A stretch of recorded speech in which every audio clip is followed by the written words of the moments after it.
Hi, my name is Emily Durkin, and I am a first-generation scientist studying the evolution of parasites at the University of Florida. But my path getting to where I am currently was not very straightforward. So I grew up in a middle-class family in Wisconsin, and as a kid, I was fascinated by the things that I didn't understand, especially if they were gross. So naturally, I was very drawn to the sciences, in particular biology.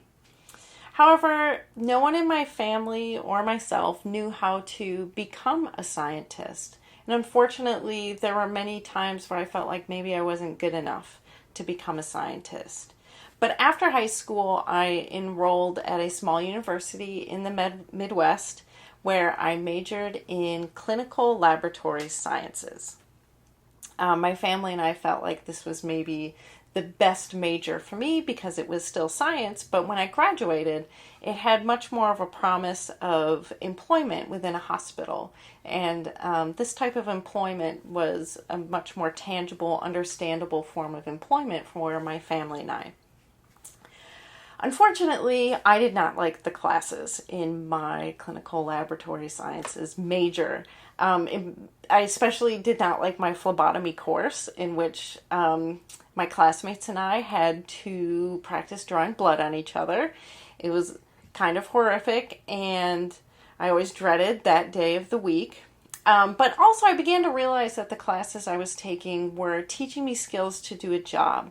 And there's nothing wrong with that, but I wanted to get back to my childhood curiosities of exploring the things that I didn't understand. So I remember calling home and telling my parents I wanted to change my major out of the clinical lab sciences program. And I ended up going with microbiology. And again, my parents were totally on board, and I think one of the reasons for that was because microbiology was connected to disease, which is connected to the medical field, and again, hospitals, and a source of employment that we knew and understood. And I was much happier in my microbiology courses.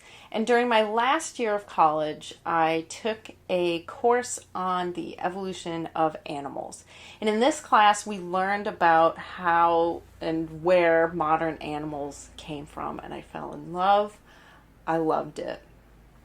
And so I wanted to change my major again.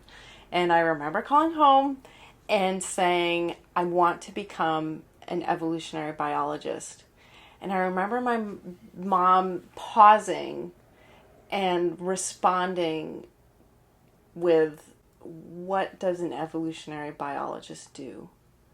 How will you get a job? And I wasn't quite sure, but I told her that I'd spoken with a professor who said I could potentially go to graduate school, do some research, potentially become a professor where I could teach, continue learning and doing research, and it sounded very exciting to me. But my mom and both my parents sounded a bit hesitant and unsure of this decision I was making, and it's totally understandable. And luckily, they're very proud of where I am today and incredibly happy with me. And I am as well, because I get to study creepy crawly parasites that I don't understand. And I'm sure that my younger self would be ecstatic to learn of where I'm at today.